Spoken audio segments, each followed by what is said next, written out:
Yo, what's up? This your boy M Breezy back at it again, man, like I always do around this time. What's up, Cowboy Nation? What's up, YouTube? Hey, man, before I get started with this video, man, if you're new to the channel, man, hit that subscribe button. After watching the video, man, please like and share. Now, let's get right into it. Ladies and gentlemen, let's get right into it, man. Dak Prescott done got the help that all these fanboys been crying that he needed. Jerry Jones has answered y'all prayers. Now, what do y'all have to say about Jerry Jones now? What do y'all have to say about Jerry Jones now after all that hooping and hollering that y'all been doing, crying on your knees, begging for Jerry Jones and Stevie Jones to get Dak Prescott a number 2 receiver? And that day is finally here. You have been granted your wish. Jerry Jones has met all of your demands. So guess what that means? There's nobody else to blame. Because this is the second time that the Cowboys has built a team around Dak Prescott, going into his 10th season. This is the last go round. This is the final hoorah. And with the piece that just been added on, because I wouldn't call him a number 2 receiver, I would call Pickens a number 1 receiver. We got 2 number 1 receivers, and we got tight end and Jake Ferguson. We got running back in blue, Miles Sanders. We got all the pieces that we need on offense. So that would be, I don't want to hear no more excuses, man. I don't want to hear no more excuses from you Dak Prescott fanboys. It is finally over. You can't blame nobody else. You cannot blame the Jones family anymore. You got CeeDee Lamb and you got George Pickens. Look, man. Look. So, who has the better duo? The Eagles with Devontae Smith and A.J. Brown? Or the Dallas Cowboys and CeeDee Lamb and George Pickens? Who has the best duo in the NFC East? Who has the better quarterback? Y'all say Dak Prescott is better than Jalen Hurts. Jalen Hurts, we already know, got a Super Bowl. And he was the MVP. So now, this upcoming season, Dak Prescott has the better weapons than Jalen Hurts. The Dallas Cowboys offense is now better than the Philadelphia Eagles offense. Let some tell it.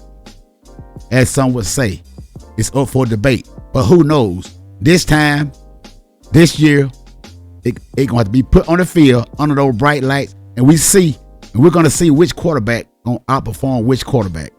The time has finally come. The time has finally come, ladies and gentlemen. And look, Michael Parsons, my boy, you better look out.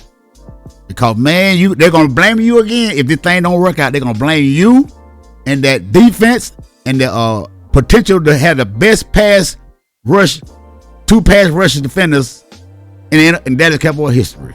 That's what they was hollering. One of these clowns was hollering out that the Cowboys might have the best pass rush in the Cowboys history. Maybe even in the NFL. Let them tell it. Because guess what? If this thing go left, they're going to blame you, Michael Parsons. And the money that you're going to get, they're going to blame you. Oh, no, they're not going to blame that boy Dak Prescott, because we all know, man, look, the excuses about to come. They're going to blame the offensive line, or they're going to blame the running back. They're going to blame somebody. But you can't blame Jerry Jones no more. You can't blame Jerry Jones anymore. And I want to see, how is this going to work out? Because we all know Pickens got an attitude. He got an attitude. He had one in Georgia. Now he had one in Pittsburgh. And for Pittsburgh and Mike Tomlin to let this man go at the age of 24, something is wrong. Something is dead wrong.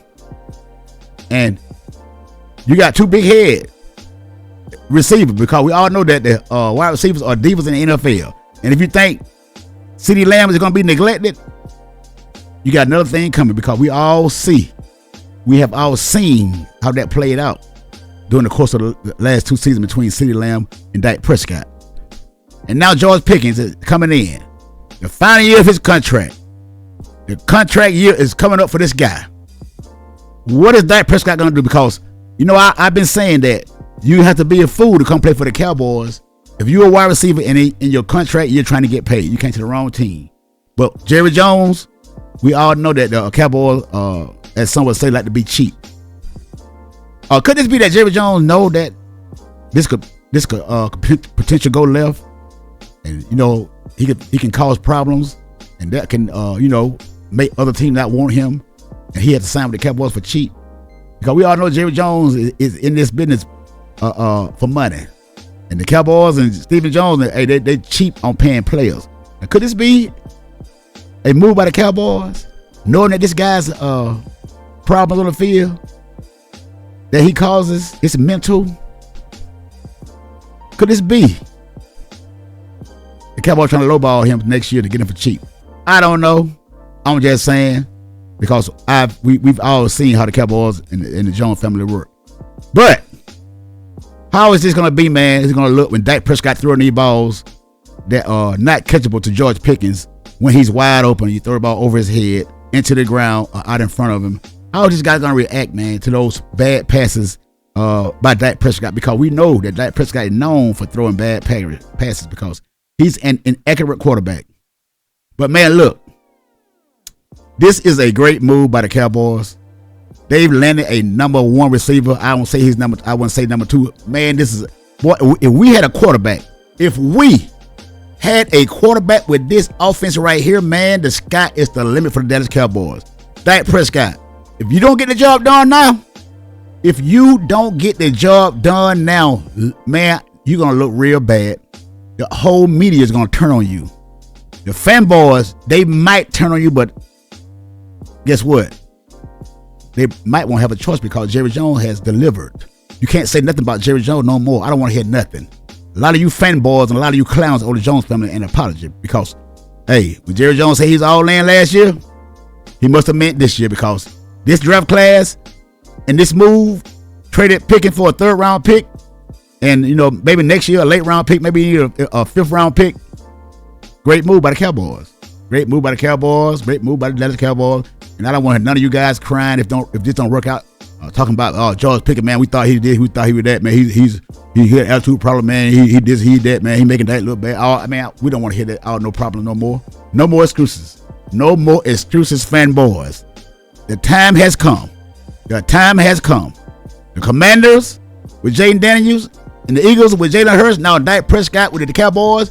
Bona fide receivers. Commanders got Debo and A.J. McLaurin. Eagles, Devontae Smith, A.J. Brown. Cowboys, CeeDee Lamb, George Pickens.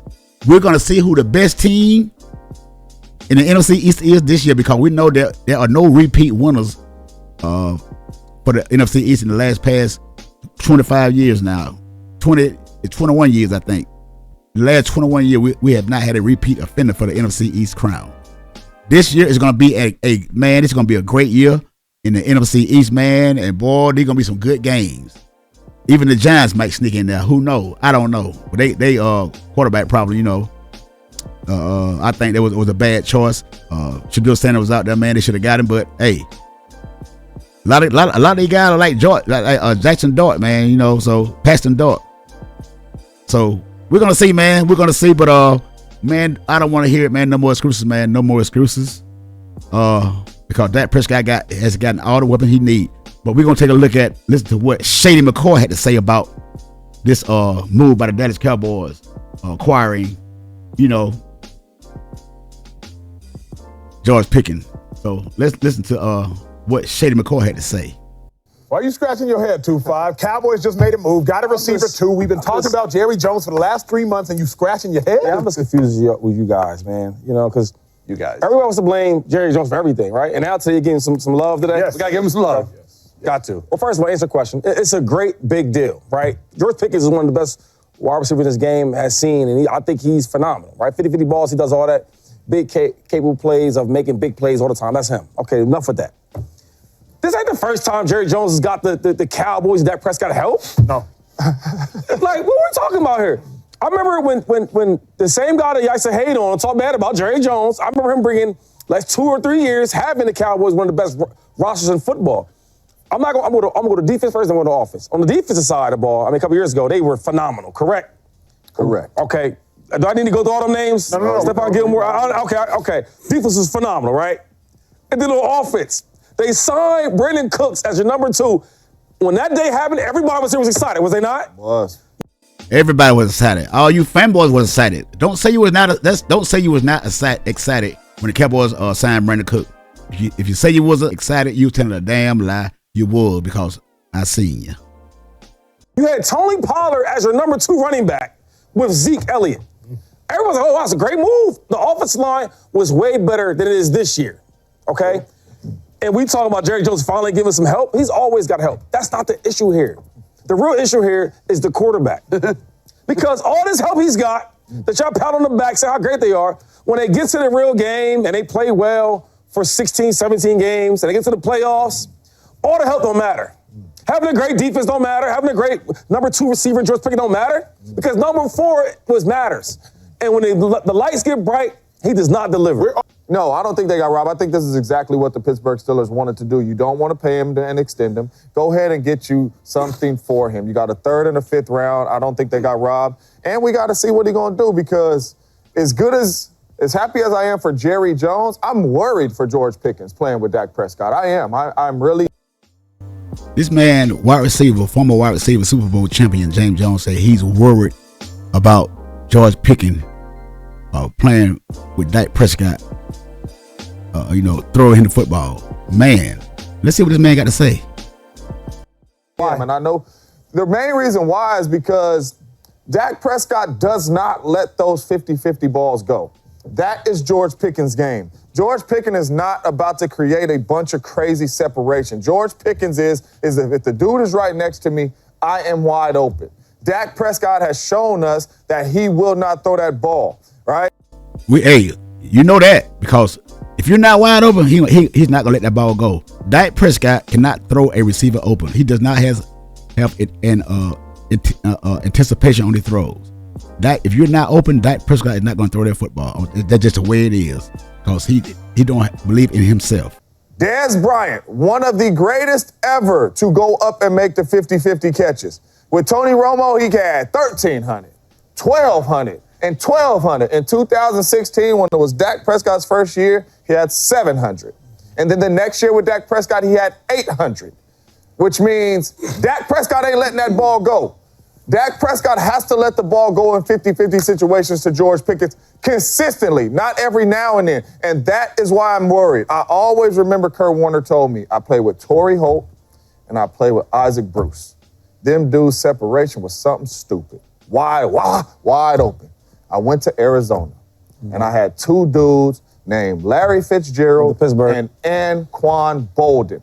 And he said, I was there for about 4 weeks, and the coach looked at me and said, what are you doing?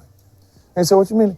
That's open. With Larry Fitzgerald and Anquan Bolden. If the dude that is open. And he said, I started letting the ball go like, that is open. Like Larry and Anquan is making the play. Dak, you have to let the ball go. I'm worried for George because I've seen a great one in Dez Bryant. Stats fall off with Dak Prescott because he was not letting that ball go like that. Are you going to let that ball go to George Pickens? Man, there you heard what James Jones said, man. He did not tell one lie, him or Shady McCoy, because the Cowboys have had teams, man. We have had teams that could have reached the Super Bowl, man. And, Zach Martin said it, on the Chris Long show, man. He said the same thing, man. He was mad because the Eagles won the Super Bowl. And he was mad because we had teams that were talented enough to go and do the same thing, but we fell short because of our quarterback. You can say defense all you want to, man, but we all know what it is. But we're going to see how he's going to handle the pressure, Dak Prescott, because, man, you have got an immense amount of pressure on you. And, man, this is going to be the talk of the whole football season about the Cowboys acquiring George Pickens from the Steelers to pair along with CeeDee Lamb. And, man, when these guys don't get that football, how in the hell is Dak Prescott going to handle this pressure? How is this man going to handle this pressure? Because y'all say he's a leader. Oh, Dak Prescott is a leader of the football team. Hey, man, he's a great leader, what you guys say. But we're going to find out. You put that locker, you put Dak Prescott and CeeDee Lamb, Dak Prescott and Michael Parsons locker side by side. You might want to put George Pickens right there in between those two guys. Because, man, if this shit go left, it's going to hit the fan. And the media is going to have a field day with this story, man. If things don't work out and Dak Prescott, man, you are going to get crucified. They're coming for you. Hey, man, you coming out here doing all these speeches in the offseason, wearing all these high-priced suits and looking all cut up, losing weight, looking like you ready to go out there and run for 1,000 yards. But, boy, if that shit hit the fan, they're coming for you. Nobody else. No, I don't want to hear about this defense. I don't want to hear it because we made some move this year on defense, man. I don't want to hear it. I don't want to hear it because, like I always say, if that other team scores of any points, they kick that ball off to the Cowboys. What the hell you gonna do with the football? That's all I want to see. That's all I want to see. Man, boys, you got your wish. Now, let's see if your leader, your elite quarterback, your runner-up to the MVP, your richest contract in the NFL history, $60 million per year quarterback, Dakota Prescott. Hey, man, it's over. No more excuses, man. We don't want to hear it. We don't want to hear it. Hey, man, but what you can do, hit that subscribe button, hit that like button, man, and share the video, man. And, hey, we're going to get ready to enjoy this upcoming season, man. Kick it off with the training camp, and because it's going to be a lot of stories, man, following the Cowboys this year with this new acquisition on the football team, man. I'm just going to sit back, and I'm going to watch. I'm not going to try to get on here and tell y'all what I think going to happen or what I know going to happen. These here will be the judge. I'll be watching. Hey, man, until the next time, it's your boy Breezy, and I'm out.